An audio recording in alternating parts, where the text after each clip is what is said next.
والذين لا يشهدون الزور وإذا مروا باللغو مروا كراما والذين إذا ذكروا بآيات ربهم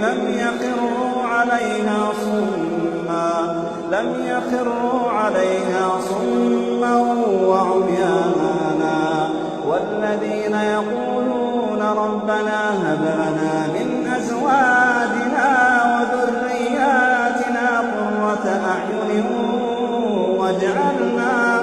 واجعلنا للمتقين إماما أولئك